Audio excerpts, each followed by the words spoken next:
Where the North has its honor and the South its chivalry, the Iron Islands has its strength. We call ourselves the Ironborn, and we are warriors feared throughout the Seven Kingdoms. Or so we used to be. Unlike their mainland cousins, the first men of the Iron Islands never bowed to the old gods. Theirs was the drowned god, who made the Ironborn to reave and sack and write their names in salt, steel, and song, that his enemy, the Storm God, could not wash away. We raised our kings from our own ranks, and used beaten foes as thralls to work our mines and farm our land. Or as salt wives, if a woman was pretty enough. Such was the old way, and while we followed it, we held sway wherever the waves were heard. When Aegon came demanding fealty, King Harren the Black ruled as far east as the Trident. Other kings like the Starks could kneel, but Harren was Ironborn, and the Ironborn must be beaten.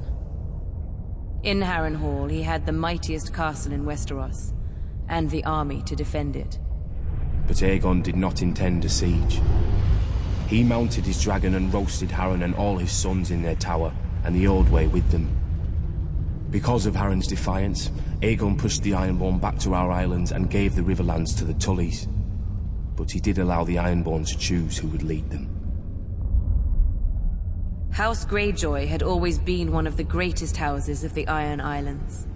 We trace our descent from the Age of Heroes and the legendary Grey King, who took a mermaid to wife and made war upon the Storm God for 1,000 years. Blessed by the Drowned God, the Grey King fought and slew Naga, the great sea dragon, and took her fire for his own. This history made our ancestor Vicon Greyjoy the natural choice to lead the Ironborn after Aegon's conquest.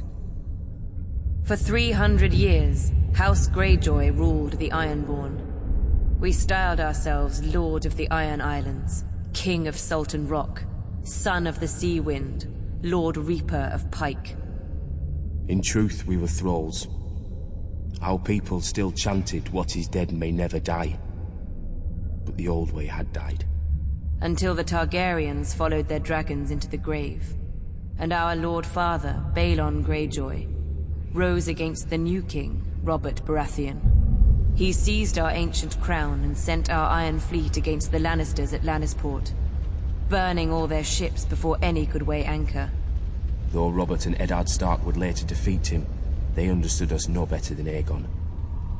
The Greyjoy sigil is the Kraken. What it grasped once, it will never surrender. What is dead may never die, but rises again, harder and stronger.